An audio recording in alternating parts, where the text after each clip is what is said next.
The Life of Jesus Punjabi part 2 ਯਿਸੂ ਦੀ ਜ਼ਿੰਦਗੀ ਦੂਜਾ ਹਿੱਸਾ। ਦੂਸਰਾ, ਯਿਸੂ ਦੀ ਵਜ਼ਾਰਤ। 14 ਯੋਹੰਨਾ ਬਪਤਿਸਮਾ ਦੇਣ ਵਾਲਾ। ਮੱਤੀ 3 ਬਾਬ ਉਹਦੀ ਪਹਿਲੀ ਆਇਤ ਤੋਂ ਲੈ ਕੇ 17 ਆਇਤ ਤੱਕ। ਉਨੀ ਦਿਨੇ ਯੋਹੰਨਾ ਬਪਤਿਸਮਾ ਦੇਣ ਵਾਲਾ ਯਹੂਦੀਆ ਦੇ ਬਿਆਬਾਨ ਵਿੱਚ ਆਇਆ ਤੇ ਮੁਨਾਦੀ ਕਰਕੇ ਆਖਣ ਲੱਗਾ, ਤੋਬਾ ਕਰੋ, ਕਿਉਂ ਜੋ ਅਸਮਾਨ ਦੀ ਬਾਦਸ਼ਾਹੀ ਨੇੜੇ ਆ ਗਈ ਏ। ਕਿਉਂ ਜੋ ਇਹ ਉਹੀ ਏ ਜਿਹਦੀ ਯਸਾਇਆ ਨਬੀ ਗੱਲ ਕੀਤੀ ਸੀ, ਭਈ ਬਿਆਬਾਨ ਵਿੱਚ ਇੱਕ ਹੌਕਾ ਦੇਣ ਵਾਲੇ ਦੀ ਆਵਾਜ਼ ਆਉਂਦੀ ਏ, ਭਈ ਖੁਦਾਵੰਦ ਦਾ ਰਾਹ ਤਿਆਰ ਕਰੋ, ਉਹਦੇ ਰਾਹਾਂ ਨੂੰ ਸਿੱਧਿਆਂ ਬਣਾਓ। ਯਸਾਇਆ 40 ਬਾਬ ਉਹਦੀ 3 ਆਇਤ। ਤੇ ਯਹੋਨਾ ਦੇ ਆਪਣੇ ਕੱਪੜੇ ਊਠ ਦੀ ਜੱਤ ਦੇ ਸਨ ਤੇ ਚੰਮ ਦੀ ਪੱਟੀ ਉਹਦੇ ਲੱਕ ਦਿਵਾਲੇ ਸੀ ਤੇ ਉਹਦੀ ਖੁਰਾਕ ਮੱਕੜੀ ਤੇ ਬਿਆਬਾਨ ਦਾ ਸ਼ਹਿਦ ਸੀ। ਤਦ ਯਰੂਸ਼ਲਮ ਤੇ ਸਾਰਾ ਯਹੂਦੀਆ ਤੇ ਯਰਦਨ ਦੇ ਸਾਰੇ ਇਲਾਕੇ ਦੇ ਲੋਕ ਉਹਦੇ ਕੋਲ ਟੁਰ ਆਏ ਤੇ ਆਪਣੇ ਗੁਨਾਹਾਂ ਦਾ ਇਕਰਾਰ ਕਰਕੇ ਯਰਦਨ ਨਦੀ ਵਿੱਚ ਉਹਦੇ ਹੱਥੋਂ ਬਪਤਿਸਮਾ ਲਿਆ। ਪਰ ਜਦ ਉਸ ਵੇਖਿਆ ਭਈ ਬਤੇਰੇ ਫਰੀਸੀ ਤੇ ਸਦੂਕੀ ਮੇਰੇ ਕੋਲ ਬਪਤਿਸਮਾ ਲੈਣ ਆਉਂਦੇ ਨੇ, ਤਦ ਉਸ ਉਹਨਾਂ ਨੂੰ ਆਖਿਆ, ਸੱਪਾਂ ਦੇ ਬੱਚਿਓ, ਤੁਹਾਨੂੰ ਆਉਣ ਵਾਲੇ ਗਜ਼ਬੋਂ ਬੁੱਝਣਾ ਕਿਸ ਦੱਸਿਆ? ਤੁਸੀਂ ਤੋਬਾ ਜੋਗਾ ਫਲ ਲਿਆਓ ਤੇ ਆਪਣੇ ਦਿਲਾਂ ਵਿੱਚ ਇਸ ਗੱਲ ਦਾ ਖਿਆਲ ਨਾ ਕਰੋ ਭਈ ਇਬਰਾਹਿਮ ਸਾਡਾ ਪਿਓ ਏ। ਕਿਉਂ ਜੋ ਮੈਂ ਤੁਹਾਨੂੰ ਆਖਣਾ ਭਈ ਖੁਦਾ ਇਹਨਾਂ ਪੱਥਰਾਂ ਵਿੱਚੋਂ ਇਬਰਾਹਿਮ ਦੇ ਲਈ ਔਲਾਦ ਪੈਦਾ ਕਰ ਸਕਦਾ ਏ। ਪਰ ਹੁਣ ਰੁੱਖਾਂ ਦੀ ਜੜ ਤੇ ਕੁਲਾੜਾ ਰੱਖਿਆ ਹੋਇਆ ਏ, ਸੋ ਜਿਹੜਾ ਰੁੱਖ ਅੱਛਾ ਫਲ ਨਹੀਂ ਲਿਆਉਂਦਾ ਉਹ ਵੱਢਿਆ ਜਾਂਦਾ ਤੇ ਅੱਗ ਵਿੱਚ ਸੁੱਟਿਆ ਜਾਂਦਾ ਏ। ਯਹੋਨਾ ਯਿਸੂ ਨੂੰ ਬਪਤਿਸਮਾ ਦਿੰਦਾ ਏ, ਮੈਂ ਤੇ ਤੁਹਾਨੂੰ ਤੋਬਾ ਦੇ ਵਾਸਤੇ ਪਾਣੀ ਨਾਲ ਬਪਤਿਸਮਾ ਦੇਣਾ ਵਾਂ, ਪਰ ਉਹ ਜਿਹੜਾ ਮੇਰੇ ਪਿੱਛੇ ਆਉਂਦਾ ਏ ਮੈਥੋਂ ਜ਼ੋਰ ਆਵਰ ਏ, ਉਹਦੀ ਜੁੱਤੀ ਚੁੱਕਣ ਦੇ ਮੈਂ ਲਾਇਕ ਨਹੀਂ ਆ। ਉਹ ਹੀ ਤੁਹਾਨੂੰ ਪਾਕ ਰੂਹ ਤੇ ਅੱਗ ਨਾਲ ਬਪਤਿਸਮਾ ਦੇਵੇਗਾ। ਉਹਦਾ ਛੱਜ ਉਹਦੇ ਹੱਥ ਵਿੱਚ ਏ ਤੇ ਉਹ ਆਪਣੇ ਖਲਵਾੜੇ ਨੂੰ ਚੰਗੀ ਤਰ੍ਹਾਂ ਸਾਫ਼ ਕਰੇਗਾ ਤੇ ਆਪਣੀ ਕਣਕ ਨੂੰ ਕੋਠੀ ਵਿੱਚ ਜਮ੍ਹਾਂ ਕਰੇਗਾ, ਪਰ ਤੂੜੀ ਨੂੰ ਉਸ ਅੱਗ ਨਾਲ ਸਾੜ ਦੇਗਾ ਜਿਹੜੀ ਕਦੀ ਨਹੀਂ ਬੁਝਦੀ। ਤੇ ਯਿਸੂ ਗਲੀਲ ਤੋਂ ਯਰਦਨ ਦੇ ਕੰਢੇ ਯਹੋਨਾ ਕੋਲ ਆਇਆ ਭਈ ਉਹਦੇ ਹੱਥੋਂ ਬਪਤਿਸਮਾ ਲੈ, ਪਰ ਯਹੋਨਾ ਉਹਨੂੰ ਇਹ ਆਖ ਕੇ ਰੋਕਿਆ ਭਈ ਮੈਨੂੰ ਤੇਥੋਂ ਬਪਤਿਸਮਾ ਲੈਣ ਦੀ ਲੋੜ ਏ ਤੇ ਤੂੰ ਮੇਰੇ ਕੋਲ ਆਇਆ ਏ। ਤੇ ਯਿਸੂ ਉਹਨੂੰ ਜਵਾਬ ਦਿੱਤਾ, ਹਾਲੀ ਤੇ ਹੋਣ ਦੇ, ਕਿਉਂ ਜੋ ਸਾਨੂੰ ਚਾਹੀਦਾ ਏ ਭਈ ਐਸੇ ਤਰ੍ਹਾਂ ਸਾਰੀ ਰਾਸਤਬਾਜ਼ੀ ਨੂੰ ਪੂਰਾ ਕਰੀਏ। ਤਦ ਉਸ ਹੋਣ ਦਿੱਤਾ ਤੇ ਯਿਸੂ ਬਪਤਿਸਮਾ ਲੈ ਕੇ ਝੱਟ ਪਾਣੀਓਂ ਬਾਹਰ ਨਿਕਲ ਆਇਆ ਤੇ ਵੇਖੋ ਆਸਮਾਨ ਉਹਦੇ ਲਈ ਖੁੱਲ ਗਿਆ ਤੇ ਉਸ ਖੁਦਾ ਦੇ ਰੂਹ ਨੂੰ ਕਬੂਤਰ ਵਾਂਗੂ ਉਤਰਦਿਆਂ ਤੇ ਆਪਣੇ ਉੱਤੇ ਆਉਂਦਿਆਂ ਵੇਖਿਆ। ਤੇ ਵੇਖੋ ਅਸਮਾਨਾਂ ਤੋਂ ਇੱਕ ਆਵਾਜ਼ ਆਈ, ਭਈ ਇਹ ਮੇਰਾ ਪਿਆਰਾ ਪੁੱਤਰ ਏ ਜਿਸ ਤੋਂ ਮੈਂ ਬੜਾ ਖੁਸ਼ ਹਾਂ। 15 3 ਅਜ਼ਮਾਇਸ਼ਾਂ। ਮੱਤੀ 4 ਬਾਬ ਉਹਦੀ ਪਹਿਲੀ ਆਇਤ ਤੋਂ ਲੈ ਕੇ 11 ਆਇਤ ਤੱਕ। ਉਸ ਵੇਲੇ ਰੂਹ ਯਿਸੂ ਨੂੰ ਬਿਆਬਾਨ ਵਿੱਚ ਲੈ ਗਿਆ ਭਈ ਅਬਲੀਸ ਕੋਲੋਂ ਅਜ਼ਮਾਇਆ ਜਾਏ। ਤੇ ਜਦ ਉਹਨੇ 40 ਦਿਨ ਤੇ 40 ਰਾਤ ਰੋਜ਼ਾ ਰੱਖ ਲਿਆ ਸੀ, ਫਿਰ ਉਹਨੂੰ ਭੁੱਖ ਲੱਗੀ। ਤਦ ਅਜ਼ਮਾਨ ਵਾਲੇ ਨੇ ਨੇੜੇ ਆ ਕੇ ਉਹਨੂੰ ਆਖਿਆ, ਜੇ ਤੂੰ ਖੁਦਾ ਦਾ ਪੁੱਤਰ ਏ ਤੇ ਆਖ ਭਈ ਇਹ ਪੱਥਰ ਰੋਟੀਆਂ ਬਣ ਜਾਣ। ਪਰ ਉਸ ਜਵਾਬ ਦਿੱਤਾ, ਲਿਖਿਆ ਹੋਇਆ ਏ ਭਈ ਬੰਦਾ ਨਿਰੀ ਰੋਟੀ ਨਾਲ ਹੀ ਜਿਉਂਦਾ ਨਹੀਂ ਰਹੇਗਾ। ਇਸਤਿਸਨਾ 8 ਬਾਬ ਉਹਦੀ 3 ਆਇਤ। ਪਰ ਹਰ ਇੱਕ ਗੱਲ ਨਾਲ ਜਿਹੜੀ ਖੁਦਾ ਦੇ ਮੂੰਹੋਂ ਨਿਕਲਦੀ ਏ, ਫਿਰ ਅਬਲੀਸ ਉਹਨੂੰ ਮੁਕੱਦਸ ਸ਼ਹਿਰ ਵਿੱਚ ਨਾਲ ਲੈ ਗਿਆ ਤੇ ਹੈਕਲ ਦੇ ਕਿੰਗਰੇ ਉੱਤੇ ਖਲਾਲ ਕੇ ਆਖਿਆ, ਜੇ ਤੂੰ ਖੁਦਾ ਦਾ ਪੁੱਤਰ ਏ ਤੇ ਆਪਣੇ ਆਪ ਨੂੰ ਹੇਠਾਂ ਡੇਗ ਦੇ, ਕਿਉਂ ਜੋ ਲਿਖਿਆ ਹੋਇਆ ਏ ਭਈ ਉਹ ਆਪਣੇ ਫਰਿਸ਼ਤਿਆਂ ਨੂੰ ਤੇਰੀ ਬਾਬਤ ਹੁਕਮ ਦੇਗਾ ਤੇ ਉਹ ਹੱਥਾਂ ਤੇ ਤੈਨੂੰ ਚੁੱਕ ਲੈਣਗੇ, ਭਈ ਕਿਤੇ ਪੱਥਰ ਨਾਲ ਤੇਰੇ ਪੈਰ ਨੂੰ ਸੱਟ ਨਾ ਲੱਗੇ। ਯਿਸੂ ਨੂੰ ਆਖਿਆ, ਇਹ ਵੀ ਲਿਖਿਆ ਹੋਇਆ ਏ ਭਈ ਤੂੰ ਖੁਦਾਵੰਦ ਆਪਣੇ ਖੁਦਾ ਨੂੰ ਨਾ ਅਜ਼ਮਾ। ਫਿਰ ਅਬਲੀਸ ਇੱਕ ਬੜੇ ਉੱਚੇ ਪਹਾੜ ਉੱਤੇ ਉਹਨੂੰ ਲੈ ਗਿਆ ਤੇ ਦੁਨੀਆ ਦੀਆਂ ਸਾਰੀਆਂ ਬਾਦਸ਼ਾਹੀਆਂ ਤੇ ਉਹਨਾਂ ਦੀ ਸ਼ਾਨੋ ਸ਼ੌਕਤ ਉਹਨੂੰ ਵਿਖਾਈ ਤੇ ਉਹਨੂੰ ਆਖਿਆ, ਇਹ ਸਭ ਕੁਝ ਮੈਂ ਤੈਨੂੰ ਦਿਆਂਗਾ ਜੇ ਤੂੰ ਨੀਵਾਂ ਹੋ ਕੇ ਮੈਨੂੰ ਸਜਦਾ ਕਰੇ। ਤਦ ਯਿਸੂ ਉਹਨੂੰ ਆਖਿਆ, ਐ ਸ਼ੈਤਾਨ, ਦਰਾੜੇ ਹੋ ਜਾ, ਕਿਉਂ ਜੋ ਲਿਖਿਆ ਹੋਇਆ ਏ ਭਈ ਤੂੰ ਖੁਦਾਵੰਦ ਆਪਣੇ ਖੁਦਾ ਨੂੰ ਸਜਦਾ ਕਰ ਤੇ ਨਿਰੀ ਉਸੇ ਦੀ ਬੰਦਗੀ ਕਰ। ਤਦ ਅਬਲੀਸ ਉਹਨੂੰ ਛੱਡ ਗਿਆ ਤੇ ਵੇਖੋ ਫਰਿਸ਼ਤਿਆਂ ਕੋਲ ਆ ਕੇ ਉਹਦੀ ਖਿਦਮਤ ਕੀਤੀ। 16 ਯਹੋਨਾ ਦੀ ਗਵਾਹੀ। ਯਹੋਨਾ ਪਹਿਲਾ ਬਾਬ ਉਹਦੀ 19 ਐਤ ਤੋਂ ਲੈ ਕੇ 34 ਐਤ ਤੱਕ। ਤੇ ਯਹੋਨਾ ਦੀ ਗਵਾਹੀ ਇਹ ਹੈ ਤੇ ਜਿਸ ਵੇਲੇ ਯਹੂਦੀਆਂ ਨੇ ਕਾਇਨਾ ਤੇ ਲਾਵੀਆਂ ਨੂੰ ਯਰੂਸ਼ਲਮ ਤੋਂ ਘੱਲਿਆ ਪਈ ਪੁੱਛਣ, ਤੂੰ ਕੌਣ ਏ? ਤੇ ਉਸ ਇਕਰਾਰ ਕੀਤਾ ਤੇ ਮੁਕਰਿਆ ਨਹੀਂ, ਤੇ ਇਕਰਾਰ ਕੀਤਾ ਭਈ ਮੈਂ ਮਸੀਹ ਨਹੀਂ ਆ। ਤੇ ਉਹਨਾਂ ਉਹਨੂੰ ਪੁੱਛਿਆ, ਫਿਰ ਤੂੰ ਕੌਣ ਏ? ਤੂੰ ਏਲੀਆ ਏ? ਉਸ ਆਖਿਆ, ਮੈਂ ਨਹੀਂ ਆ। ਤੂੰ ਉਹ ਨਬੀ ਏ? ਉਸ ਜਵਾਬ ਦਿੱਤਾ, ਨਹੀਂ। ਤਦ ਉਹਨਾਂ ਨੂੰ ਆਖਿਆ, ਤੂੰ ਹੈ ਕੌਣ, ਤਾਂ ਜੋ ਅਸੀਂ ਆਪਣੇ ਘੱਲਣ ਵਾਲਿਆਂ ਨੂੰ ਜਵਾਬ ਦਈਏ। ਤੂੰ ਆਪਣੇ ਆਪ ਨੂੰ ਕੀ ਦੱਸਣਾ? ਉਸ ਆਖਿਆ, ਮੈਂ ਜਿਵੇਂ ਯਸਾਇਆ ਨਬੀ ਆਖਿਆ ਸੀ, ਉਜਾੜ ਵਿੱਚ ਇੱਕ ਹੋਕਾ ਦੇਣ ਵਾਲੇ ਦੀ ਆਵਾਜ਼ ਆ, ਭਈ ਖੁਦਾਵੰਦ ਦੇ ਰਾਹ ਨੂੰ ਸਿੱਧਾ ਕਰੋ। ਯਸਾਇਆ 40 ਬਾਬ ਉਹਦੀ 3 ਐਤ। ਤੇ ਉਹ ਫਰੀਸੀਆਂ ਵੱਲੋਂ ਘੱਲੇ ਹੋਏ ਸਨ ਤੇ ਉਹਨਾਂ ਉਹਦੇ ਤੋਂ ਪੁੱਛ ਕੇ ਉਹਨੂੰ ਆਖਿਆ, ਜੇ ਤੂੰ ਨਾ ਮਸੀਹ ਏ ਤੇ ਨਾ ਏਲੀਆ ਤੇ ਨਾ ਉਹ ਨਬੀ, ਤੇ ਫਿਰ ਬਪਤਿਸਮਾ ਕਿਉਂ ਦੇਣਾ ਏ? ਯਹੋਨਾ ਉਹਨਾਂ ਨੂੰ ਜਵਾਬ ਦਿੱਤਾ, ਭਈ ਮੈਂ ਤੇ ਪਾਣੀ ਨਾਲ ਬਪਤਿਸਮਾ ਦੇਣਾ ਵਾਂ, ਤੁਹਾਡੇ ਵਿੱਚ ਇੱਕ ਖਲੋਤਾ ਹੋਇਆ ਏ ਜਿਹਨੂੰ ਤੁਸੀਂ ਨਹੀਂ ਜਾਣਦੇ, ਉਹ ਮੇਰੇ ਪਿੱਛੇ ਆਉਂਦਾ ਏ, ਉਹਦੀ ਜੁੱਤੀ ਦੀ ਵਧਰੀ ਖੋਲਣ ਦੇ ਮੈਂ ਲਾਇਕ ਨਹੀਂ। ਇਹ ਗੱਲਾਂ ਬੈਤਨੀਆ ਵਿੱਚ ਯਰਦਨੋਂ ਪਾਰ ਹੋਈਆਂ ਜਿੱਥੇ ਯਹੋਨਾ ਬਪਤਿਸਮਾ ਦਿੰਦਾ ਸੀ। ਖੁਦਾ ਦਾ ਬਰਰਾ। ਦੂਜੇ ਦਿਨ ਯਹੋਨਾ ਯਿਸੂ ਨੂੰ ਆਪਣੇ ਵੱਲ ਆਉਂਦਿਆਂ ਵੇਖ ਕੇ ਆਖਿਆ, ਵੇਖੋ ਖੁਦਾ ਦਾ ਬਰਰਾ ਜਿਹੜਾ ਦੁਨੀਆ ਦਾ ਗੁਨਾਹ ਚੁੱਕ ਲੈ ਜਾਂਦਾ ਏ। ਇਹ ਉਹ ਏ ਜਿਹਦੀ ਬਾਬਤ ਮੈਂ ਆਖਿਆ ਸੀ, ਭਈ ਇੱਕ ਬੰਦਾ ਮੇਰੇ ਪਿੱਛੇ ਆਉਂਦਾ ਏ ਜਿਹੜਾ ਮੇਥੋਂ ਗੇਤਰਾ ਹੋ ਗਿਆ ਏ, ਕਿਉਂ ਜੋ ਉਹ ਮੇਥੋਂ ਪਹਿਲਾਂ ਸੀ ਤੇ ਮੈਂ ਤੇ ਉਹਨੂੰ ਜਾਣਦਾ ਨਹੀਂ ਸਾਂ, ਪਰ ਮੈਂ ਇਸ ਲਈ ਪਾਣੀ ਨਾਲ ਬਪਤਿਸਮਾ ਦਿੰਦਾ ਆਇਆ ਤਾਂ ਜੋ ਉਹ ਇਸਰਾਈਲ ਉੱਤੇ ਜ਼ਾਹਰ ਹੋਵੇ।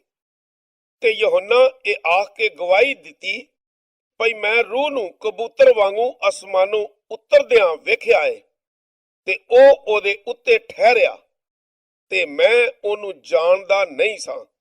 ਪਰ ਜਿਸ ਮੈਨੂੰ ਘੱਲਿਆ ਸੀ ਪਾਣੀ ਨਾਲ ਬਪਤਿਸਮਾ ਦਿਆਂ, ਉਸ ਮੈਨੂੰ ਆਖਿਆ ਸੀ, ਭਈ ਜਿਹਦੇ ਉੱਤੇ ਤੂੰ ਰੂਹ ਨੂੰ ਉਤਰਦੇ ਤੇ ਉਹਦੇ ਉੱਤੇ ਠਹਿਰਦਿਆਂ ਵੇਖੇ, ਉਹ ਹੀ ਏ ਜਿਹੜਾ ਪਾਕ ਰੂਹ ਨਾਲ ਬਪਤਿਸਮਾ ਦਿੰਦਾ ਏ।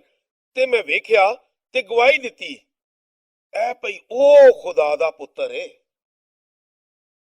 17 ਯਹੋਨਾ ਦੇ ਸ਼ਾਗਿਰਦ। ਯਹੋਨਾ ਪਹਿਲਾ ਬਾਬ ਉਹਦੀ 35 ਐਤ ਤੋਂ ਲੈ ਕੇ 42 ਐਤ ਤੱਕ। ਫਿਰ ਦੂਜੇ ਦਿਨ ਯਹੋਨਾ ਤੇ ਉਹਦੇ ਸ਼ਾਗਿਰਦਾਂ ਵਿੱਚੋਂ 2 ਖਲੋਤੇ ਹੋਏ ਸਨ ਤੇ ਉਸ ਯਿਸੂ ਨੂੰ ਜਾਂਦਿਆਂ ਵੇਖ ਕੇ ਆਖਿਆ, ਵੇਖੋ ਖੁਦਾ ਦਾ ਲੇਲਾ। ਤੇ ਉਹਨਾਂ ਦੋਵਾਂ ਸ਼ਾਗਿਰਦਾਂ ਉਹਨੂੰ ਇਹ ਗੱਲ ਕਰਦਿਆਂ ਸੁਣਿਆ ਤੇ ਯਿਸੂ ਦੇ ਮਗਰ ਟੁਰ ਪਏ। ਤੇ ਯਿਸੂ ਮੁੜ ਕੇ ਤੇ ਉਹਨਾਂ ਨੂੰ ਮਗਰ ਆਉਂਦਿਆਂ ਵੇਖ ਕੇ ਉਹਨਾਂ ਨੂੰ ਆਖਿਆ, ਤੁਸੀਂ ਕੀ ਲੱਭਦੇ ਹੋ? ਉਹਨਾਂ ਨੂੰ ਆਖਿਆ, ਆਏ ਰੱਬੀ, ਜਿਹਦਾ ਮਤਲਬ ਏ ਆਏ ਉਸਤਾਦ, ਤੂੰ ਕਿੱਥੇ ਰਹਿਣਾ ਏ? ਉਸ ਉਹਨੂੰ ਆਖਿਆ, ਆਓ ਵੇਖੋ। ਸੋ ਉਹ ਆਏ ਤੇ ਜਿੱਥੇ ਉਹ ਰਹਿੰਦਾ ਸੀ ਵੇਖਿਆ ਤੇ ਉਸ ਦਿਹਾੜੇ ਉਹਦੇ ਕੋਲ ਰਹਿ। ਉਹ 10ਵੇਂ ਕੁ ਘੰਟੇ ਸੀ। ਉਹਨਾਂ ਦੋਵਾਂ ਵਿੱਚੋਂ ਜਿਹੜੇ ਯਹੋਨਾ ਕੋਲੋਂ ਸੁਣ ਕੇ ਉਹਦੇ ਮਗਰ ਟੁਰ ਪਏ ਸਨ, ਇੱਕ ਸ਼ਮੌਨ ਪਤਰਸ ਦਾ ਭਰਾ ਇੰਦਰਿਆਸ ਸੀ। ਉਸ ਪਹਿਲਾਂ ਆਪਣੇ ਸਕੇ ਭਰਾ ਸ਼ਮੌਨ ਨੂੰ ਲੱਭ ਕੇ ਉਹਨੂੰ ਆਖਿਆ, ਭਈ ਅਸਾਂ ਨੂੰ ਖਰਿਸਤਸ ਯਾਨੀ ਮਸੀਹ ਮਿਲ ਗਿਆ ਏ, ਤੇ ਉਹ ਉਹਨੂੰ ਯਸੂ ਕੋਲ ਲਿਆਇਆ। ਯਸੂ ਉਹਦੇ ਵੱਲ ਵੇਖ ਕੇ ਆਖਿਆ, ਤੂੰ ਯਹੋਨਾ ਦਾ ਪੁੱਤਰ ਸ਼ਮੌਨ ਏ? ਤੂੰ ਕੈਫਾ ਯਾਨੀ ਪਤਰਸ ਅਖਵਾਏਗਾ। 18 ਫਿਲਪਸ ਤੇ ਨਤਨੇਲ। ਯਹੋਨਾ ਪਹਿਲਾ ਬਾਬ ਉਹਦੀ 43 ਆਇਤ ਤੋਂ ਲੈ ਕੇ 51 ਆਇਤ ਤੱਕ। ਅਗਲੇ ਭਲਕ ਉਹ ਗਲੀਲ ਦੇ ਦੇਸ ਨੂੰ ਜਾਣਾ ਚਾਹੁੰਦਾ ਸੀ ਤੇ ਫਿਲਪਸ ਨੂੰ ਲੱਭਿਆ ਤੇ ਯਸੂ ਉਸ ਨੂੰ ਆਖਿਆ, ਮੇਰੇ ਮਗਰ ਟੁਰ ਪਓ। ਫਿਲਪਸ ਬੈਤੇਸਦਾ ਦਾ ਸੀ, ਜਿਹੜਾ ਇੰਦਰਿਆਸ ਤੇ ਪਤਰਸ ਦਾ ਸ਼ਹਿਰ ਏ। ਫਿਲਪਸ ਨੇ ਨਤਨੀਏਲ ਨੂੰ ਲੱਭ ਕੇ ਉਹਨੂੰ ਆਖਿਆ, ਜਿਹਦੀ ਗੱਲ ਤੁਰੇਤ ਵਿੱਚ ਮੂਸਾ ਤੇ ਨਬੀਆਂ ਨੇ ਲਿਖੀ ਹੋਈ ਏ, ਉਹਨੂੰ ਅਸਾਂ ਲੱਭ ਲਿਆ ਏ। ਉਹ ਯਸੂ ਨਾਸਰੀ ਯੂਸਫ ਦਾ ਪੁੱਤਰ ਏ। ਤੇ ਨਤਨੀਏਲ ਉਹਨੂੰ ਆਖਿਆ, ਕਿ ਨਾਸਰਤ ਵਿੱਚੋਂ ਕੋਈ ਚੰਗੀ ਸ਼ੈ ਨਿਕਲ ਸਕਦੀ ਏ? ਫਿਲਪਸ ਉਹਨੂੰ ਆਖਿਆ, ਆ ਕੇ ਵੇਖ ਲੈ। ਤੇ ਯਸੂ ਨਤਨੀਏਲ ਨੂੰ ਆਪਣੇ ਵੱਲ ਆਉਂਦਿਆਂ ਵੇਖ ਕੇ ਉਹਦੀ ਬਾਬਤ ਆਖਿਆ, ਵੇਖੋ ਇਹ ਅਸਲ ਇਸਰਾਈਲੀ ਏ, ਜਿਹਦੇ ਵਿੱਚ ਮੱਕਰ ਨਹੀਂ। ਨਤਨੀਏਲ ਨੂੰ ਆਖਿਆ, ਤੂੰ ਮੇਰਾ ਕਿੱਥੋਂ ਦਾ ਵਾਕਫ ਏ? ਯਸੂ ਨੂੰ ਜਵਾਬ ਦਿੱਤਾ, ਫਿਲਪਸ ਦੇ ਤੈਨੂੰ ਸੱਦਣ ਤੋਂ ਪਹਿਲਾਂ ਜਦੋਂ ਤੂੰ ਅੰਜੀਰ ਦੇ ਬੂਟੇ ਹੇਠ ਸੈਂ, ਮੈਂ ਤੈਨੂੰ ਵੇਖ ਲਿਆ ਸੀ। ਨਤਨੀਏਲ ਉਹਨੂੰ ਜਵਾਬ ਦਿੱਤਾ, ਐ ਰੱਬੀ, ਤੂੰ ਤੇ ਖੁਦਾ ਦਾ ਪੁੱਤਰ ਏ, ਤੂੰ ਤੇ ਇਸਰਾਈਲ ਦਾ ਬਾਦਸ਼ਾਹ ਏ। ਯਸੂ ਨੂੰ ਜਵਾਬ ਦਿੱਤਾ, ਤੂੰ ਇਸ ਲਈ ਈਮਾਨ ਲਿਆਉਣਾ ਹੈ? ਭਈ ਮੈਂ ਤੈਨੂੰ ਆਖਿਆ, ਭਈ ਮੈਂ ਤੈਨੂੰ ਅੰਜੀਰ ਦੇ ਬੂਟੇ ਹੇਠ ਵੇਖਿਆ, ਤੂੰ ਇਹਨਾਂ ਤੋਂ ਵੀ ਵੱਡੀਆਂ ਗੱਲਾਂ ਵੇਖੇਗਾ। 19 ਮਰੀਅਮ ਲਈ ਇੱਕ ਮੋਜਜ਼ਾ। ਯਹੋਨਾ 2 ਬਾਬ ਉਹਦੀ ਪਹਿਲੀ ਆਇਤ ਤੋਂ ਲੈ ਕੇ 12 ਆਇਤ ਤੱਕ। ਤੇ ਤੀਜੇ ਦਿਨ ਕਾਨਾ ਗਲੀਲ ਵਿੱਚ ਇੱਕ ਵਿਆਹ ਹੋਇਆ ਤੇ ਯਸੂ ਦੀ ਮਾਂ ਉੱਥੇ ਸੀ, ਤੇ ਯਸੂ ਤੇ ਉਹਦੇ ਸ਼ਾਗਿਰਦ ਵੀ ਇਸ ਵਿਆਹ ਵਿੱਚ ਸੱਦੇ ਗਏ ਸਨ। ਤੇ ਜਦੋਂ ਅੰਗੂਰ ਦੀ ਰਸ ਮੁੱਕ ਗਈ, ਯਸੂ ਦੀ ਮਾਂ ਉਹਨੂੰ ਆਖਿਆ, ਭਈ ਉਹਨਾਂ ਦੇ ਕੋਲ ਅੰਗੂਰੀ ਰਸ ਨਹੀਂ ਹੈ। ਯਸੂ ਉਹਨੂੰ ਆਖਿਆ, ਬੀਬੀ, ਮੇਰਾ ਤੇਰਾ ਕੀ ਲਾਗਾ ਏ? ਅਜੇ ਮੇਰਾ ਵੇਲਾ ਨਹੀਂ ਆਇਆ। ਉਹਦੀ ਮਾਂ ਨੌਕਰਾਂ ਨੂੰ ਆਖਿਆ, ਜੋ ਕੁਝ ਉਹ ਤੁਹਾਨੂੰ ਕਵੇ ਸੋ ਕਰੋ।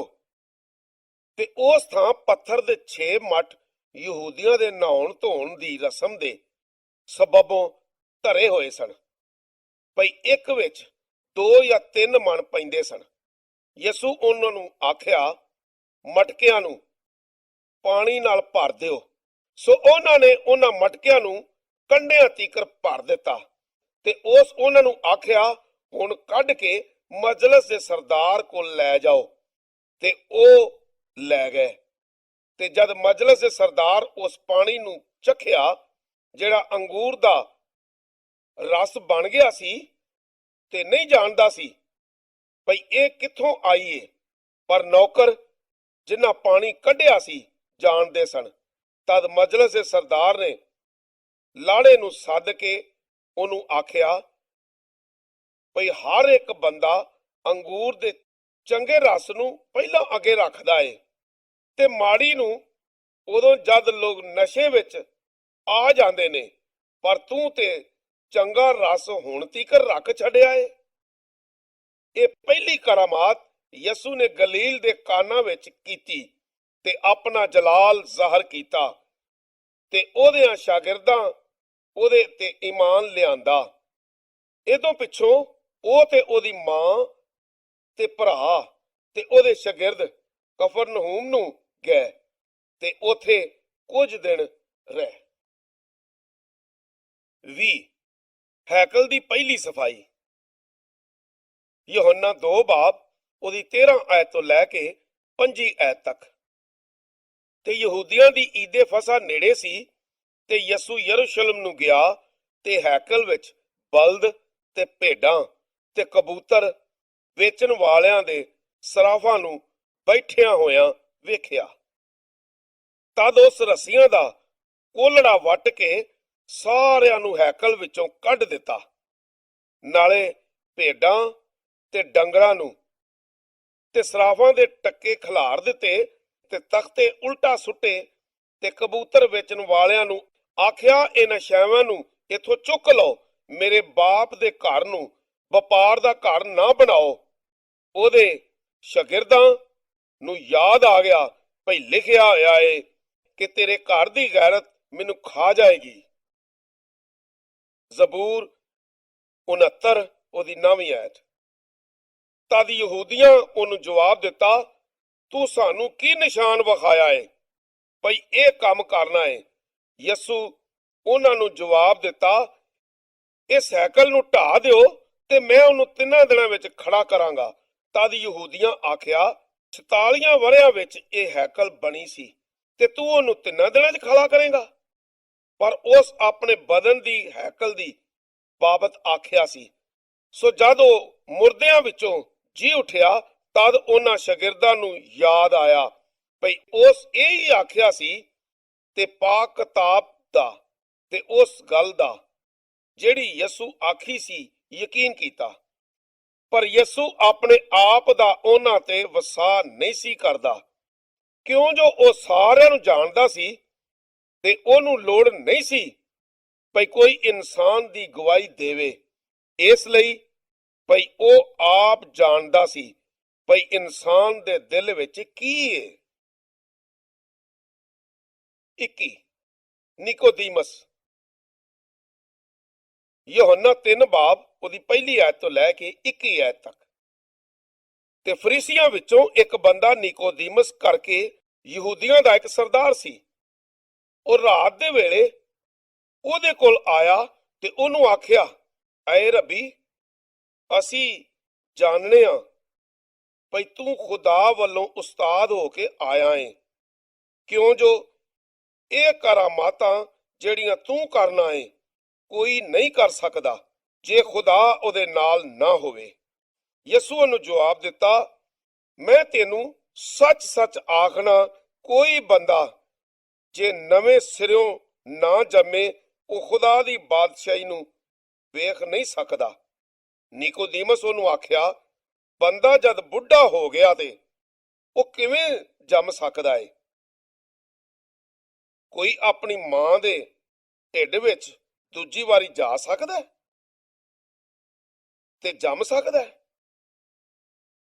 ਯਸੂ ਜਵਾਬ ਦਿੱਤਾ, ਮੈਂ ਤੈਨੂੰ ਸੱਚ ਸੱਚ ਆਖਣਾ, ਜੇ ਕੋਈ ਪਾਣੀ ਤੇ ਰੂਹ ਤੋਂ ਨਾ ਜੰਮੇ ਉਹ ਖੁਦਾ ਦੀ ਬਾਦਸ਼ਾਹੀ ਵਿੱਚ ਵੜ ਨਹੀਂ ਸਕਦਾ। ਜਿਹੜਾ ਜਿਸਮ ਤੋਂ ਜੰਮਿਆ ਉਹ ਜਿਸਮ ਏ ਤੇ ਜਿਹੜਾ ਰੂਹ ਤੋਂ ਜੰਮਿਆ ਉਹ ਰੂਹ ਏ।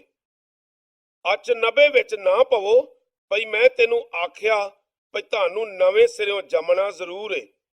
ਵਾਹ ਜਿੱਧਰ ਨੂੰ ਚਾਹੁੰਦੀ ਏ ਵਗਦੀ ਏ ਤੇ ਤੂੰ ਉਹਦੀ ਆਵਾਜ਼ ਸੁਣਨਾ ਏ, ਪਰ ਨਹੀਂ ਜਾਣਦਾ ਭਈ ਉਹ ਕਿੱਥੋਂ ਆਉਂਦੀ ਤੇ ਕਿੱਧਰ ਨੂੰ ਜਾਂਦੀ ਏ।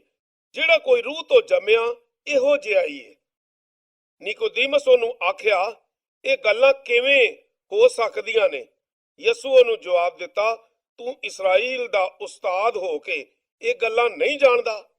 ਮੈਂ ਤੈਨੂੰ ਸੱਚ ਸੱਚ ਆਖਣਾ ਭਈ ਜੋ ਕੁਝ ਅਸੀਂ ਜਾਣਨੇ ਆ ਸੋ ਬੋਲਨੇ ਆ ਤੇ ਜਿਹਨੂੰ ਅਸਾਂ ਵੇਖਿਆ ਏ ਉਹਦੀ ਗਵਾਹੀ ਦੇਨੇ ਆ। ਤੁਸੀਂ ਸਾਡੀ ਗਵਾਹੀ ਕਬੂਲ ਨਹੀਂ ਕਰਦੇ। ਉਹ ਜਦੋਂ ਮੈਂ ਤੁਹਾਨੂੰ ਜ਼ਮੀਨ ਦੀਆਂ ਗੱਲਾਂ ਦੱਸੀਆਂ ਨੇ ਤੇ ਤੁਸੀਂ ਨਹੀਂ ਮੰਨਦੇ, ਤਦੋਂ ਤੁਸੀਂ ਕਿਵੇਂ ਮੰਨੋਗੇ ਜੇ ਮੈਂ ਅਸਮਾਨ ਦੀਆਂ ਗੱਲਾਂ ਤੁਹਾਨੂੰ ਦੱਸਾਂ ਤੇ ਅਸਮਾਨ ਉੱਤੇ ਕੋਈ ਨਹੀਂ ਚੜਿਆ ਉਹਦੇ ਸਿਵਾ ਜਿਹੜਾ ਅਸਮਾਨਾਂ ਤੋਂ ਲੱਥਾ ਹੈ, ਯਾਨੀ ਇਬਨ ਆਦਮ ਜਿਹੜਾ ਅਸਮਾਨ ਦੇ ਵਿੱਚ ਹੈ।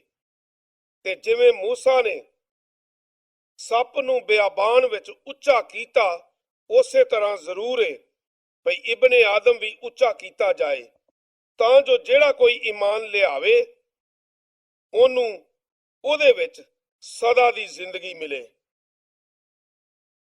ਕਿਉਂ ਜੋ ਖੁਦਾ ਦੁਨੀਆ ਨੂੰ ਇੰਜ ਦਾ ਪਿਆਰ ਕੀਤਾ ਭਈ ਉਸ ਆਪਣਾ ਇਕਲੌਤਾ ਪੁੱਤਰ ਬਖਸ਼ਿਆ, ਤਾਂ ਜੋ ਜਿਹੜਾ ਉਹਦੇ ਉੱਤੇ ਈਮਾਨ ਲਿਆਵੇ ਉਹ ਹਲਾਕ ਨਾ ਹੋਵੇ, ਸਗੋਂ ਉਹਨੂੰ ਸਦਾ ਦੀ ਜ਼ਿੰਦਗੀ ਮਿਲੇ। ਕਿਉਂ ਜੋ ਖੁਦਾ ਆਪਣੇ ਪੁੱਤਰ ਨੂੰ ਦੁਨੀਆ ਵਿੱਚ ਇਸ ਲਈ ਨਹੀਂ ਘੱਲਿਆ ਭਈ ਦੁਨੀਆ ਦੀ ਅਦਾਲਤ ਕਰੇ, ਸਗੋਂ ਇਸ ਲਈ ਭਈ ਦੁਨੀਆ ਉਹਦੇ ਸਬਬੋਂ ਬਚ ਜਾਏ। ਜਿਹੜੇ ਉਹਦੇ ਤੇ ਈਮਾਨ ਲਿਆਉਂਦੇ ਨੇ ਅਦਾਲਤ ਵਿੱਚ ਨਹੀਂ ਆਉਂਦਾ, ਜਿਹੜਾ ਈਮਾਨ ਨਹੀਂ ਲਿਆਉਂਦਾ ਅਦਾਲਤ ਵਿੱਚ ਹੁਣ ਆ ਗਿਆ ਏ। ਕਿਉਂ ਜੋ ਖੁਦਾ ਦੇ ਇਕਲੌਤੇ ਪੁੱਤਰ ਦੇ ਨਾਂ ਉੱਤੇ ਉਹ ਈਮਾਨ ਨਹੀਂ ਲਿਆਇਆ ਏ। ਤੇ ਅਦਾਲਤ ਸੀ ਇਹ ਭਈ ਚਾਨਣ ਦੁਨੀਆ ਵਿੱਚ ਆਇਆ ਤੇ ਬੰਦਿਆਂ ਹਨੇਰੇ ਤੋਂ ਚਾਨਣ ਨੂੰ ਵੱਧ ਪਿਆਰ ਕੀਤਾ, ਇਸ ਕਰਕੇ ਭਈ ਉਹਨਾਂ ਦੇ ਕੰਮ ਭੈੜੇ ਸਨ। ਕਿਉਂ ਜੋ ਜਿਹੜਾ ਕੋਈ ਬਰਿਆਈ ਕਰਦਾ ਏ ਚਾਨਣ ਨਾਲ ਵੈਰ ਰੱਖਦਾ ਏ ਤੇ ਚਾਨਣ ਕੋਲ ਨਹੀਂ ਆਉਂਦਾ, ਕਿਤੇ ਐਵੇਂ ਨਾ ਹੋਵੇ ਭਈ ਉਹਦਿਆਂ ਕੰਮਾਂ ਦੀ ਮਲਾਮਤ ਕੀਤੀ ਜਾਏ। ਪਰ ਉਹ ਜਿਹੜਾ ਹੱਕ ਕਰਦਾ ਏ ਚਾਨਣ ਦੇ ਕੋਲ ਇਸ ਲਈ ਆਉਂਦਾ ਏ ਭਈ ਉਹਦੇ ਕੰਮ ਜ਼ਾਹਿਰ ਹੋਣ ਭਈ ਖੁਦਾ ਵਿੱਚ ਕੀਤੇ ਗਏ ਨੇ। ਹਿਜ਼ਕੀਏਲ 36 ਬਾਬ ਉਹਦੀ 26 ਤੇ 27 ਆਇਤ।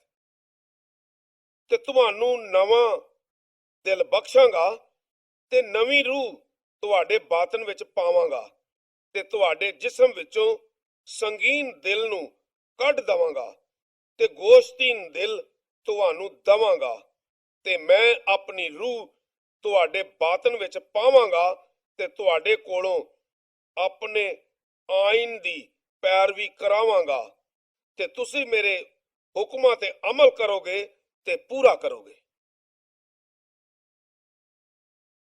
22 ਯਹੂਦੀਆ ਵਿੱਚ ਬਪਤਿਸਮਾ। ਯੋਹੰਨਾ 3 ਬਾਬ ਉਹਦੀ 22 ਐਤ ਤੋਂ ਲੈ ਕੇ 36 ਐਤ ਤੱਕ। ਐਦੋਂ ਪਿੱਛੇ ਯਿਸੂ ਤੇ ਉਹਦੇ ਸ਼ਾਗਿਰਦ ਯਹੂਦੀਆ ਦੇ ਦੇਸ਼ ਵਿੱਚ ਆਏ ਤੇ ਉਹ ਉਹਨਾਂ ਦੇ ਨਾਲ ਉੱਥੇ ਰਿਹਾ ਤੇ ਬਪਤਿਸਮਾ ਦਿੰਦਾ ਸੀ।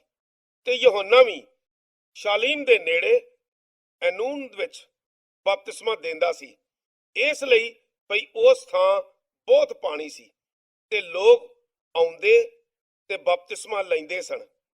ਕਿਉਂ ਜੋ ਯੋਹੰਨਾ ਅਜੇ ਤੀਕਰ ਕੈਦਖਾਨੇ ਵਿੱਚ ਨਹੀਂ ਸੀ ਪਾਇਆ ਗਿਆ, ਤਾਂ ਯੋਹੰਨਾ ਤੇ ਸ਼ਾਗਿਰਦਾਂ ਦੀ ਕਿਸੇ ਯਹੂਦੀ ਨਾਲ ਨਹਾਉਣ ਧੋਣ ਉੱਤੇ ਬਹਿਸ ਹੋਈ ਤੇ ਉਹ ਯੋਹੰਨਾ ਕੋਲ ਆਏ ਤੇ ਉਹਨੂੰ ਆਖਣ ਲੱਗੇ, ਆਏ ਉਸਤਾਦ, ਉਹ ਜਿਹੜਾ ਯਰਦਨ ਪਾਰ ਤੇਰੇ ਨਾਲ ਸੀ ਜਿਹਦੀ ਤੂੰ ਗਵਾਹੀ ਦਿੱਤੀ ਏ, ਵੇਖ ਉਹ ਬਪਤਿਸਮਾ ਦਿੰਦਾ ਏ ਤੇ ਸਾਰੇ ਉਹਦੇ ਕੋਲ ਆਉਂਦੇ ਨੇ।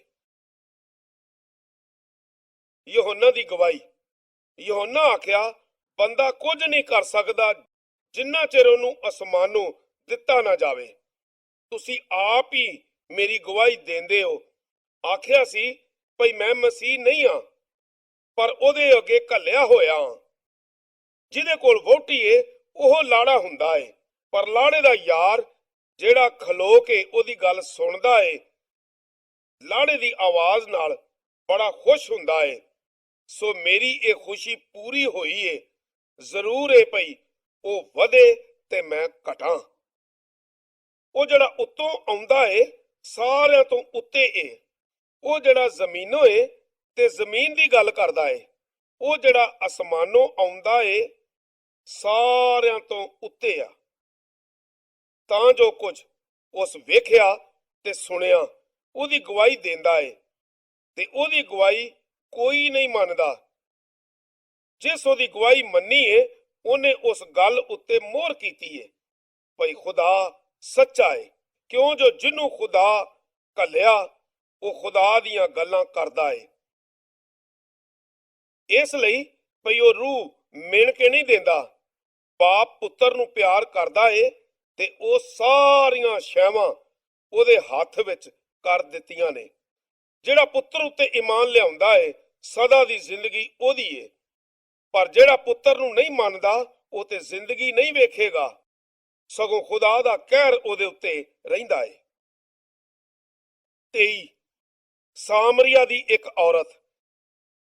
ਯਹੋਨਾ 4 ਬਾਬ ਉਹਦੀ ਪਹਿਲੀ ਐਤ ਤੋਂ ਲੈ ਕੇ ਤੇ 42 ਐਤ ਤੱਕ।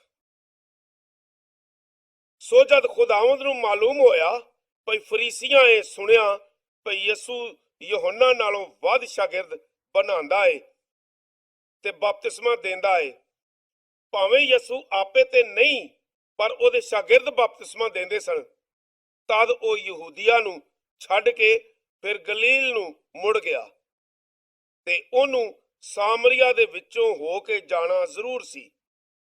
ਤਦ ਸੁਖਾਰ ਨਾਂ ਸਾਮਰੀਆ ਦੇ ਇੱਕ ਸ਼ਹਿਰ ਆਇਆ, ਉਸ ਥਾਂ ਦੇ ਨੇੜੇ ਜਿਹੜੀ ਯਾਕੂਬ ਆਪਣੇ ਪੁੱਤਰ ਯੂਸਫ ਨੂੰ ਦਿੱਤੀ ਸੀ, ਤੇ ਯਾਕੂਬ ਦਾ ਖੂਹ ਉੱਥੇ ਹੀ ਸੀ। ਤੇ ਯਿਸੂ ਪੈਂਡਾ ਕਰਦਿਆਂ ਕਰਦਿਆਂ ਥੱਕਿਆ ਹੋਇਆ ਐਵੇਂ ਖੂਹ ਤੇ ਬਹਿ ਗਿਆ। ਇਹ ਦੁਪਹਿਰ ਕੁ ਦਾ ਵੇਲਾ ਸੀ। ਤਦ ਸਾਮਰੀਆ ਦੀ ਇੱਕ ਔਰਤ ਪਾਣੀ ਭਰਨ ਆਈ। ਯਿਸੂ ਨੂੰ ਆਖਿਆ, ਮੈਨੂੰ ਪਾਣੀ ਪਿਆ, ਕਿਉਂ ਜੋ ਉਹਦੇ ਸ਼ਾਗਿਰਦ ਖਾਣਾ ਮੁੱਲ ਲੈਣ ਨੂੰ ਸ਼ਹਿਰ ਵਿੱਚ ਗਏ ਹੋਏ ਸਨ। ਤਦ ਉਹ ਸਾਮਰੀ ਔਰਤ ਉਹਨੂੰ ਆਖਣ ਲੱਗੀ, ਤੂੰ ਯਹੂਦੀ ਹੋ ਕੇ ਮੇਰੇ ਕੋਲੋਂ ਜਿਹੜੀ ਸਾਮਰੀਆਂ ਪਾਣੀ ਕਿਸ ਤਰ੍ਹਾਂ ਮੰਗਣਾ ਹੈ? ਇਸ ਲਈ ਯਹੂਦੀ ਲੋਕ ਸਾਮਰੀਆਂ ਨਾਲ ਨਹੀਂ ਵਰਤਦੇ। ਯਿਸੂ ਨੂੰ ਆਖਿਆ, ਜੇ ਤੂੰ ਖੁਦਾ ਦੀ ਬਖਸ਼ਿਸ਼ ਨੂੰ ਜਾਣਦੀ ਹੋ ਤੇ ਇਹ ਵੀ ਜਾਣਦੀ ਹੋ ਭਈ ਉਹ ਕੌਣ ਏ ਜਿਹੜਾ ਤੈਨੂੰ ਆਖਦਾ ਏ ਭਈ ਮੈਨੂੰ ਪਾਣੀ ਪਿਆ, ਤਾਂ ਤੂੰ ਉਹਦੇ ਕੋਲੋਂ ਮੰਗਦੀ ਹੋ ਤੇ ਉਹ ਤੈਨੂੰ ਜਿਉਣ ਦਾ ਪਾਣੀ ਦਿੰਦਾ। ਉਹ ਔਰਤ ਉਹਨੂੰ ਆਖਣ ਲੱਗੀ, ਜਨਾਬ ਤੁਹਾਡੇ ਕੋਲ ਤੇ ਡੋਲ ਹੀ ਨਹੀਂ, ਇਹ ਤੇ ਖੂਹ ਡੂੰਘਾ ਏ, ਫੇਰ ਉਹ ਜਿਉਣ ਦਾ ਪਾਣੀ ਤੁਹਾਡੇ ਕੋਲ ਕਿੱਥੋਂ ਆਇਆ? ਤੂੰ ਸਾਡੇ ਪਿਓ ਯਾਕੂਬ ਨਾਲੋਂ ਵੱਡਾ ਏ, ਜਿਨੇ ਇਹ ਖੂਹ ਸਾਨੂੰ ਦਿੱਤਾ ਤੇ ਆਪ ਤੇ ਉਹਦੀ ਆਲ ਔਲਾਦ ਨੇ ਉਹਦੇ ਡੰਗਰਾਂ ਉਹਦੇ ਵਿੱਚੋਂ ਪੀਤਾ। ਯਿਸੂ ਉਹਨੂੰ ਆਖਿਆ, ਐਸ ਪਾਣੀ ਨੂੰ ਜਿਹੜਾ ਪੀਵੇ ਫੇਰ ਤ੍ਰਿਆਇਆ ਹੋਵੇਗਾ, ਪਰ ਜਿਹੜਾ ਉਸ ਪਾਣੀ ਨੂੰ ਪੀਵੇ ਜਿਹੜਾ ਮੈਂ ਉਹਨੂੰ ਦਿਆਂਗਾ ਉਹ ਕਦੀ ਤ੍ਰਿਆਇਆ ਨਾ ਹੋਵੇਗਾ, ਪਰ ਜਿਹੜਾ ਪਾਣੀ ਮੈਂ ਉਹਨੂੰ ਦਿਆਂਗਾ ਉਹ ਉਹਦੇ ਵਿੱਚ ਇੱਕ ਚਸ਼ਮਾ ਬਣ ਜਾਵੇਗਾ ਜਿਹੜਾ ਸਦਾ ਦੀ ਜ਼ਿੰਦਗੀ ਲਈ ਵਗਦਾ ਰਹੇਗਾ। ਔਰਤ ਉਹਨੂੰ ਆਖਣ ਲੱਗੀ, ਜਨਾਬ ਉਹ ਪਾਣੀ ਮੈਨੂੰ ਦੇ, ਭਈ ਮੈਂ ਤ੍ਰਿਆਈ ਨਾ ਹੋਵਾਂ ਤੇ ਨਾ ਇੱਥੋਂ ਤੀਕਰ ਭਰਨ ਨੂੰ ਆਇਆ ਕਰਾਂ। ਯਿਸੂ ਨੂੰ ਆਖਿਆ, ਜਾ ਆਪਣੇ ਬੰਦੇ ਨੂੰ ਸੱਦ ਤੇ ਇੱਥੇ ਆ। ਔਰਤ ਉਹਨੂੰ ਆਖਿਆ, ਮੇਰਾ ਕੋਈ ਬੰਦਾ ਨਹੀਂ। ਯਿਸੂ ਉਹਨੂੰ ਆਖਿਆ, ਤੂੰ ਠੀਕ ਆਖਿਆ ਭਈ ਮੇਰਾ ਕੋਈ ਬੰਦਾ ਨਹੀਂ ਏ, ਕਿਉਂ ਜੋ ਤੂੰ 5 ਬੰਦੇ ਕਰ ਬੈਠੀ ਏ ਤੇ ਜਿਹਨੂੰ ਤੂੰ ਹੁਣ ਰੱਖਿਆ ਹੋਇਆ ਏ ਉਹ ਤੇਰਾ ਬੰਦਾ ਨਹੀਂ, ਇਹ ਤੂੰ ਸੱਚ ਆਖਿਆ ਏ।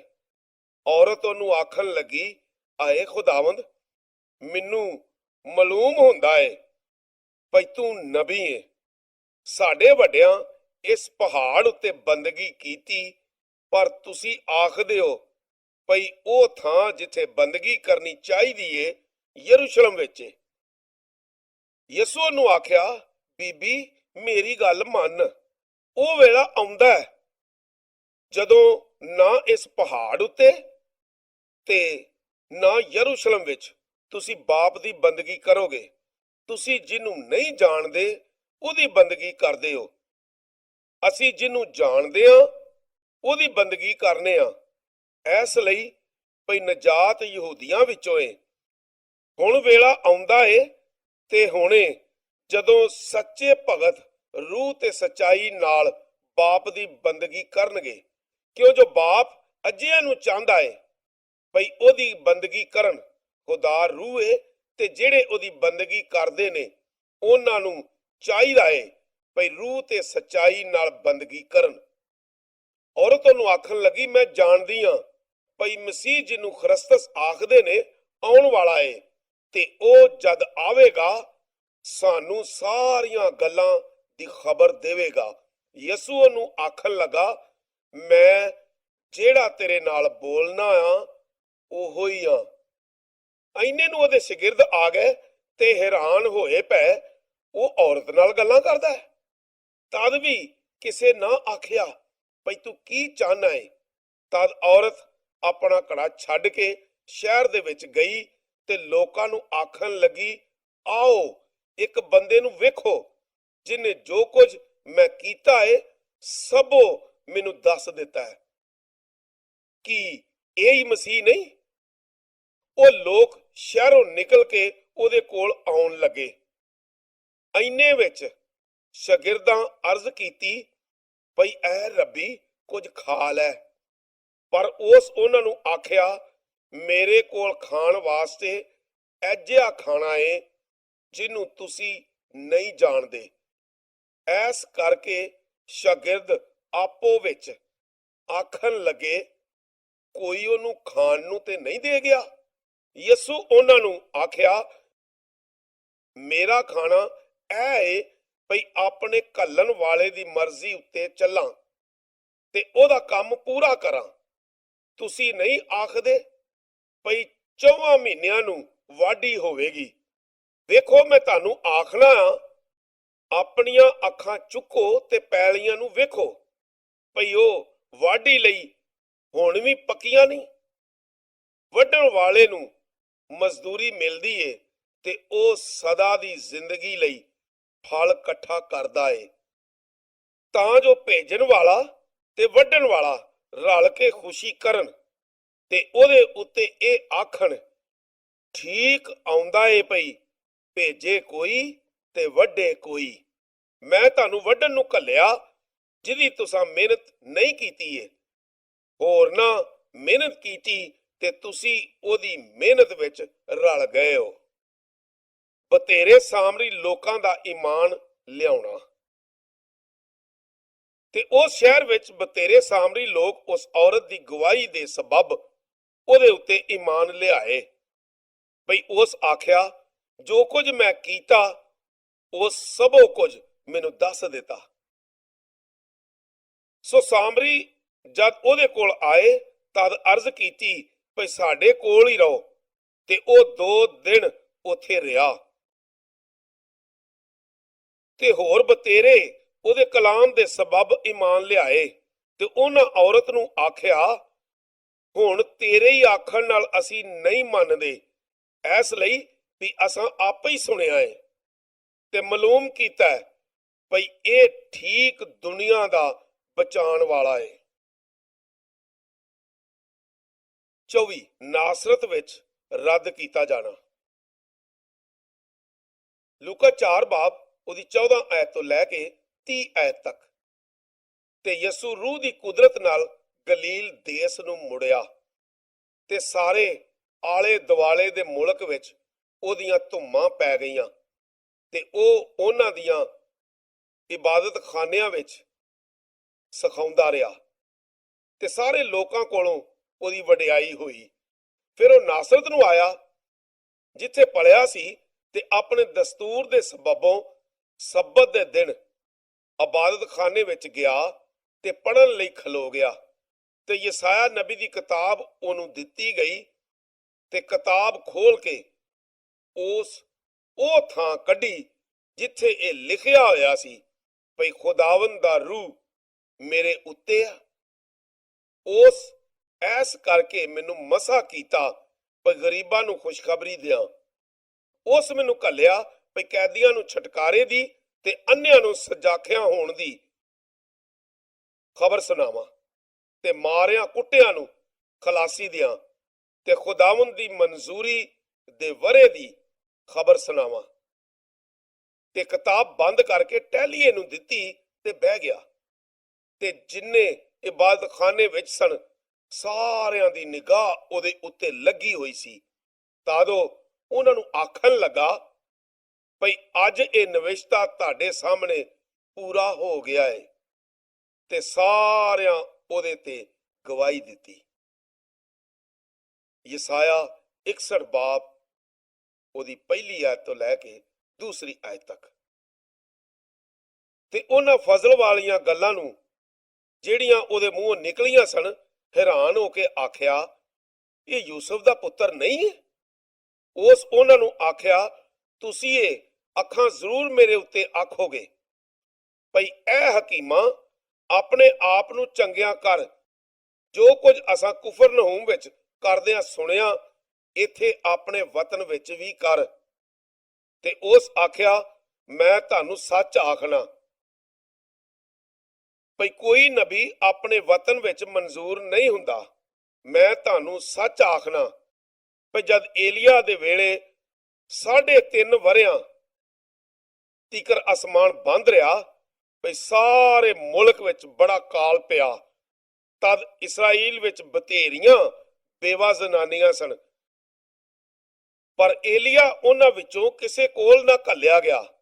ਪਰ ਮੁਲਕੇ ਸਿਦਾ ਦੇ ਸ਼ਹਿਰ ਸਾਰਪਤ ਨੂੰ ਇੱਕ ਬੇਵਾ ਜ਼ਨਾਨੀ ਦੇ ਕੋਲ ਘੱਲਿਆ। ਤੇ ਅਲੀਸ਼ਾ ਨਬੀ ਦੇ ਵੇਲੇ ਬਥੇਰੇ ਕੋੜੀ ਇਸਰਾਈਲ ਵਿੱਚ ਸਨ, ਪਰ ਉਹਨਾਂ ਵਿੱਚੋਂ ਕੋਈ ਪਾਕ ਸਾਫ਼ ਨਾ ਕੀਤਾ ਗਿਆ ਬਿਨਾਂ ਨੁਮਾਨ ਸੋਰਿਆਨੀ ਦੇ। ਤੇ ਜਿਹੜੇ ਇਬਾਦਤਖਾਨੇ ਵਿੱਚ ਸਨ, ਉਹ ਸਭ ਇਹਨਾਂ ਗੱਲਾਂ ਨੂੰ ਸੁਣਦਿਆਂ ਗੁੱਸੇ ਨਾਲ ਭਰ ਗਏ ਤੇ ਉੱਠ ਖਲੋਤੇ ਕਿ ਉਹਨੂੰ ਸ਼ਹਿਰੋਂ ਬਾਹਰ ਧੱਕ ਕੇ ਉਸ ਪਹਾੜੀ ਦੀ ਚੋਟੀ ਤੀਕਰ ਜਿਹਦੇ ਉੱਤੇ ਉਹਨਾਂ ਦਾ ਸ਼ਹਿਰ ਵਸਦਾ ਸੀ, ਐਸ ਲਈ ਭਈ ਉਹਨੂੰ ਸਿਰ ਪਰਨੇ ਸੁੱਟ ਦੇਣ। ਪਰ ਉਹਨਾਂ ਵਿੱਚੋਂ ਦੀ ਲੰਘ ਕੇ ਉਹ ਟੁਰ ਗਿਆ। 5 ਕਫਰਨਹੂਮ। ਮੱਤੀ 4 ਬਾਬ ਉਹਦੀ 12 ਆਇਤ ਤੋਂ ਲੈ ਕੇ 17 ਆਇਤ ਤੀਕਰ। ਤੇ ਇਹ ਸੁਣ ਕੇ ਭਈ ਯਹੋਨਾ ਫੜਿਆ ਗਿਆ ਏ, ਉਹ ਗਲੀਲ ਨੂੰ ਟੁਰ ਪਿਆ ਤੇ ਨਾਸਰਤ ਨੂੰ ਛੱਡ ਕੇ ਕੁਫਰਨਹੂਮ ਵਿੱਚ, ਜਿਹੜਾ ਸਮੁੰਦਰ ਦੇ ਕੰਢੇ ਜ਼ਬਲੂਨ ਤੇ ਨਫਤਾਲੀ ਦੀਆਂ ਹੱਦਾਂ ਵਿੱਚ ਜਾ ਰਿਹਾ, ਤਾਂ ਜੋ ਯਸਾਇਆ ਨਬੀ ਦੀ ਗੱਲ ਪੂਰੀ ਹੋਏ ਭਈ ਜ਼ਬਲੂਨ ਦੀ ਧਰਤੀ, ਨਫਤਾਲੀ ਦੀ ਧਰਤੀ, ਗੈਰ ਕੌਮਾਂ ਦਾ ਗਲੀਲ, ਸਮੁੰਦਰ ਦੇ ਰਾਹ ਯਰਦਨ ਪਾਰ ਉਹਨਾਂ ਲੋਕਾਂ ਜਿਹੜੇ ਹਨੇਰੇ ਵਿੱਚ ਬੈਠੇ ਹੋਏ ਸਨ ਬੜਾ ਚਾਨਣ ਵੇਖਿਆ। ਤੇ ਮੌਤ ਦੇ ਦੇਸ਼ ਤੇ ਛਾਂ ਵਿੱਚ ਬੈਠਿਆ ਹੋਇਆਂ ਉੱਤੇ ਚਾਨਣ ਚਮਕਿਆ। ਉਸ ਵੇਲੇ ਨੂੰ ਯਸੂ ਮੁਨਾਦੀ ਕਰਨੀ ਇਹ ਆਖਣਾ ਸ਼ੁਰੂ ਕੀਤਾ ਭਈ ਤੋਬਾ ਕਰੋ, ਕਿਉਂ ਜੋ ਅਸਮਾਨ ਦੀ ਬਾਦਸ਼ਾਹੀ ਨੇੜੇ ਆ ਗਈ ਹੈ। 26 ਨਾਪਾਕ ਰੂਹ। ਲੂਕਾ 4 ਬਾਬ ਉਹਦੀ 31 ਆਇਤ ਤੋਂ ਲੈ ਕੇ 37 ਆਇਤ ਤੱਕ। ਤੇ ਉਹ ਗਲੀਲ ਦੇ ਇੱਕ ਸ਼ਹਿਰ ਕੁਫਰਨਹੂਮ ਨੂੰ ਗਿਆ ਤੇ ਸਬਤ ਦੇ ਦਿਨ ਉਹਨਾਂ ਨੂੰ ਸਿਖਾਉਂਦਾ ਰਿਹਾ। ਤੇ ਲੋਕ ਉਹਦੀ ਤਾਲੀਮ ਤੋਂ ਹੈਰਾਨ ਸਨ, ਕਿਉਂ ਜੋ ਉਹਦਾ ਕਲਾਮ ਅਖਤਿਆਰ ਨਾਲ ਸੀ। ਤੇ ਇਬਾਦਤਖਾਨੇ ਵਿੱਚ ਇੱਕ ਬੰਦਾ ਸੀ ਜਿਹਦੇ ਵਿੱਚ ਪਲੀਤ ਰੂਹ ਸੀ। ਉਸ ਉੱਚੀ ਉੱਚੀ ਆਖਿਆ, ਆਏ ਯਸੂ ਨਾਸਰੀ, ਸਾਡਾ ਤੇਰਾ ਕੀ ਲਾਗਾ? ਤੂੰ ਸਾਡਾ ਨਾਸ ਕਰਨਾ ਹੈ? ਮੈਂ ਤੈਨੂੰ ਜਾਣਨਾ ਭਈ ਤੂੰ ਕੌਣ ਏ, ਖੁਦਾ ਦਾ ਕਦੂਸ। ਯਸੂ ਉਹਨੂੰ ਝਿੜਕ ਕੇ ਆਖਿਆ, ਚੁੱਪ ਕਰ ਤੇ ਇਹਦੇ ਵਿੱਚੋਂ ਨਿਕਲ ਜਾ। ਤੇ ਬਦਰੂ ਨੇ ਉਹਨੂੰ ਵਿਚਾਰ ਮਰੋੜ ਕੇ ਸੁੱਟਿਆ ਤੇ ਉਹਦੇ ਵਿੱਚੋਂ ਨਿਕਲ ਗਈ ਤੇ ਉਹਦਾ ਕੁਝ ਨੁਕਸਾਨ ਨਾ ਕੀਤਾ। ਤੇ ਸਾਰਿਆਂ ਨੂੰ ਹੈਰਾਨੀ ਹੋਈ ਤੇ ਉਹ ਆਪੋ ਵਿੱਚ ਇਹ ਆਖਣ ਲੱਗੇ, ਇਹ ਕਿਹੋ ਜਿਹਾ ਕਲਾਮ ਏ ਭਈ ਉਹ ਅਖਤਿਆਰ ਤੇ ਕੁਦਰਤ ਨਾਲ ਪਲੀਤ ਰੂਹਾਂ ਉੱਤੇ ਹੁਕਮ ਕਰਦਾ ਏ ਤੇ ਉਹ ਨਿਕਲ ਜਾਂਦੀਆਂ ਨੇ। ਤੇ ਉਸ ਇਲਾਕੇ ਦੇ ਹਰ ਥਾਂ ਉਹਦੀਆਂ ਧੁੰਮਾਂ ਪੈ ਗਈਆਂ। 27 ਪਤਰਸ ਦੀ ਸੱਸ। ਲੂਕਾ 4 ਬਾਬ ਉਹਦੀ 38 ਆਇਤ ਤੋਂ ਲੈ ਕੇ 44 ਆਇਤ ਤੱਕ। ਫਿਰ ਇਬਾਦਤਖਾਨਿਓਂ ਉੱਠ ਕੇ ਸ਼ਮਊਨ ਦੇ ਘਰ ਗਿਆ ਤੇ ਸ਼ਮਊਨ ਦੀ ਸੱਸ ਨੂੰ ਬੜਾ ਤਾਪ ਚੜਿਆ ਹੋਇਆ ਸੀ ਤੇ ਉਹਨਾਂ ਉਹਦੇ ਲਈ ਉਹਦੇ ਅੱਗੇ ਅਰਜ਼ ਕੀਤੀ। ਤਦ ਉਸ ਉਹਦੇ ਕੋਲ ਖਲੋ ਕੇ ਤਾਪ ਨੂੰ ਝਿੜਕਿਆ ਤੇ ਉਹ ਲੈ ਗਿਆ ਤੇ ਉਹ ਉਸੇ ਵੇਲੇ ਉੱਠ ਕੇ ਉਹਨਾਂ ਦੀ ਸੇਵਾ ਕਰਨ ਲੱਗੀ। ਤੇ ਜਦ ਸੂਰਜ ਡੁੱਬ ਗਿਆ ਤਾਂ ਸਾਰੇ ਜਿਨ੍ਹਾਂ ਕੋਲ ਕਿਸੇ ਤਰ੍ਹਾਂ ਦੇ ਬਿਮਾਰ ਲੋਕ ਸਨ ਉਹਨਾਂ ਨੂੰ ਉਹਦੇ ਕੋਲ ਲਿਆਏ ਤੇ ਉਹਨਾਂ ਵਿੱਚੋਂ ਹਰ ਇੱਕ ਤੇ ਹੱਥ ਰੱਖ ਕੇ ਚੰਗਾ ਕੀਤਾ। ਬਤੇਰਿਆਂ ਵਿੱਚੋਂ ਬਦਰੂਆਂ ਚੀਕਾਂ ਮਾਰ ਕੇ ਤੇ ਇਹ ਆ ਕੇ ਨਿਕਲ ਆਈਆਂ ਭਈ ਤੂੰ ਖੁਦਾ ਦਾ ਪੁੱਤਰ ਏ, ਪਰ ਉਹਨਾਂ ਨੂੰ ਝਿੜਕ ਕੇ ਕੂਣ ਨਾ ਦਿੱਤਾ, ਕਿਉਂ ਜੋ ਜਾਣਦੀਆਂ ਸਨ ਭਈ ਉਹ ਮਸੀਹ ਏ। ਤੇ ਜਦ ਦਿਨ ਚੜ੍ਹਿਆ ਉਹ ਨਿਕਲ ਕੇ ਉਜਾੜ ਵਿੱਚ ਗਿਆ ਤੇ ਬਤੇਰੇ ਲੋਕ ਲੱਭਦੇ ਲੱਭਦੇ ਉਹਦੇ ਕੋਲ ਆਏ ਤੇ ਉਹਨੂੰ ਰੋਕਿਆ ਭਈ ਸਾਡੇ ਕੋਲੋਂ ਨਾ ਜਾ। ਪਰ ਉਹਨਾਂ ਨੂੰ ਆਖਿਆ, ਮੈਨੂੰ ਜ਼ਰੂਰ ਏ ਭਈ ਹੋਰ ਸ਼ਹਿਰਾਂ ਵਿੱਚ ਵੀ ਖੁਦਾ ਦੀ ਬਾਦਸ਼ਾਹੀ ਦੀ ਖੁਸ਼ਖਬਰੀ ਸੁਣਾਵਾਂ, ਕਿਉਂ ਜੋ ਮੈਂ ਐਸੇ ਲਈ ਘੱਲਿਆ ਗਿਆ ਹਾਂ। ਤੇ ਉਹ ਗਲੀਲ ਦੇ ਇਬਾਦਤਖਾਨਿਆਂ ਵਿੱਚ ਮੁਨਾਦੀ ਕਰਦਾ ਰਿਹਾ। 28 ਕੋੜੀ। ਮੱਤੀ 8 ਬਾਬ ਉਹਦੀ ਪਹਿਲੀ ਆਇਤ ਤੋਂ ਲੈ ਕੇ 4 ਆਇਤ ਤੱਕ।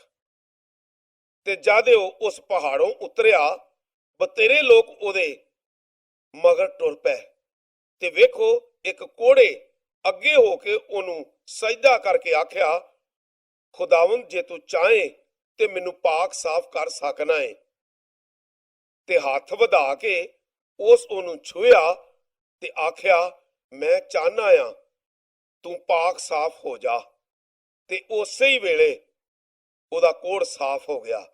ਤੇ ਯਸੂ ਉਹਨੂੰ ਆਖਿਆ, ਖਬਰਦਾਰ ਕਿਸੇ ਨੂੰ ਨਾ ਦੱਸੀ, ਪਰ ਜਾ ਕੇ ਆਪਣਾ ਆਪ ਕਾਹਨ ਨੂੰ ਵਿਖਾ ਤੇ ਜਿਹੜੀ ਨਜ਼ਰ ਮੂਸਾ ਨੇ ਠਹਿਰਾਈ ਏ ਚੜਾ, ਤਾਂ ਜੋ ਉਹਨਾਂ ਲਈ ਗਵਾਹੀ ਹੋਵੇ।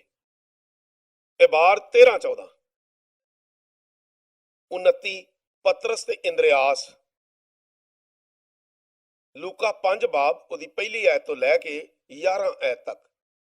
ਤੇ ਜਦ ਭੀੜ ਉਹਦੇ ਉੱਤੇ ਡਿੱਗਦੀ ਜਾਂਦੀ ਸੀ ਤੇ ਖੁਦਾ ਦਾ ਕਲਾਮ ਸੁਣਦੀ ਸੀ, ਤਦ ਐਵੇਂ ਹੋਇਆ ਭਈ ਉਹ ਗੈਨਸਰਤ ਦੀ ਝੀਲ ਦੇ ਕੰਢੇ ਖਲੋਤਾ ਹੋਇਆ ਸੀ ਤੇ ਉਸ ਝੀਲ ਦੇ ਕੰਢੇ 2 ਬੇੜੀਆਂ ਲੱਗੀਆਂ ਹੋਈਆਂ ਵੇਖੀਆਂ, ਪਰ ਮਛੇਰੇ ਉਹਨਾਂ ਉੱਤੋਂ ਉਤਰੇ ਹੋਏ ਆਪਣੇ ਜਾਲ ਪੈ ਧੋਂਦੇ ਸਨ। ਉਹਨਾਂ ਬੇੜੀਆਂ ਵਿੱਚੋਂ ਇੱਕ ਉੱਤੇ ਜਿਹੜੀ ਸ਼ਮਾ ਹੁੰਦੀ ਸੀ ਚੜ ਕੇ ਤੇ ਉਹਨੂੰ ਆਖਿਆ ਵੀ ਕੰਢਿਓਂ ਜ਼ਰਾ ਹਟਾ ਲੈ, ਤੇ ਬਹਿ ਕੇ ਬੇੜੀ ਉੱਤੋਂ ਲੋਕਾਂ ਨੂੰ ਤਾਲੀਮ ਦੇਣ ਲੱਗਾ। ਤੇ ਜਦ ਗੱਲਾਂ ਮੁਕਾ ਲਈਆਂ ਤੇ ਸ਼ਮਾ ਨੂੰ ਆਖਿਆ, ਡੂੰਘੇ ਪਾਣੀ ਲੈ ਚੱਲ ਤੇ ਸ਼ਿਕਾਰ ਲਈ ਆਪਣੇ ਜਾਲ ਸੁੱਟੋ। ਸ਼ਮਾ ਨੂੰ ਜਵਾਬ ਦਿੱਤਾ, ਖੁਦਾਵੰਦ ਅਸਾਂ ਸਾਰੀ ਰਾਤ ਮਿਹਨਤ ਕੀਤੀ ਪਰ ਕੁਝ ਨਹੀਂ ਫੜਿਆ, ਤੇ ਵੀ ਤੇਰੇ ਆਖੇ ਜਾਲ ਸੁੱਟਣਾ।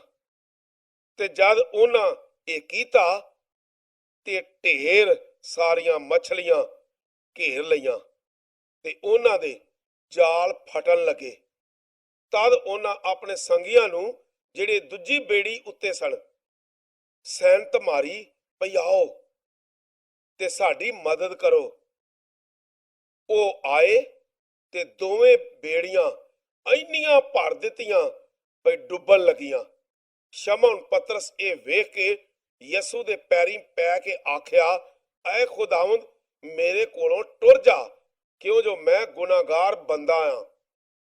ਕਿਉਂ ਜੋ ਮਛਲੀਆਂ ਦੇ ਢੇਰ ਦੇ ਸਬਬ ਜਿਹੜੀਆਂ ਉਹਨਾਂ ਫੜੀਆਂ ਸਨ, ਉਹ ਵੀ ਤੇ ਉਹਦੇ ਸਾਰੇ ਸੰਗੀ ਬਹੁਤ ਘਾਬਰੇ ਹੋਏ ਸਨ। ਕਿ ਐਸੇ ਤਰ੍ਹਾਂ ਜ਼ਬਦੀ ਦੇ ਪੁੱਤਰ ਯਕੂਬ ਤੇ ਯੋਹੰਨਾ ਜਿਹੜੇ ਸ਼ਮੌਨ ਦੇ ਸੰਗੀ ਸਨ, ਤਦ ਯਸੂ ਸ਼ਮੌਨ ਨੂੰ ਆਖਿਆ, ਨਾ ਡਰ, ਐਦੋਂ ਅੱਗੇ ਤੂੰ ਬੰਦਿਆਂ ਦਾ ਫੜਨ ਵਾਲਾ ਬਣੇਗਾ।